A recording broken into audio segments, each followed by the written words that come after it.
আসসালামু আলাইকুম, চলে এসেছি একটি নতুন ভিডিও। আজকে আমরা বানাবো স্পাইসি আলুর দম। তো চলুন দেখে আসি। এই তো প্রথম আলুগুলো সিদ্ধ করে নিচ্ছি। এখন একটা কড়াইতে তেল দিয়ে এতে পেঁয়াজ কুচি দিয়ে দিচ্ছি। এখন পেঁয়াজটা ভালোভাবে ভেজে এখানে আদা রসুন বাটা দিয়ে দিলাম। এখন একটা গোটা তেজপাতা দিলাম। এখন এতে হলুদ ফাঁকি, মরিচ ফাঁকি ও পানি দিয়ে মশলাটাকে ভালোভাবে কষিয়ে এখন এতে শুকনো মরিচ বাটা দিয়ে দিলাম। এই তো এভাবে কিছুক্ষণ নেড়ে এখন এটা রেখে দিব। এই তো মশলাটাকে কষানো হয়ে গেলে এই তো দেখুন কি সুন্দর একটা কালার এসেছে মশলার।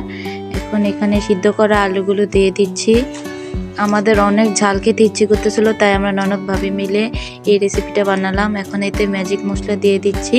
আপনারা চাইলে দিতেও পারেন, না দিতে পারেন। এখন এখানে ধনিয়া পাতা কুচি দিয়ে দিচ্ছি।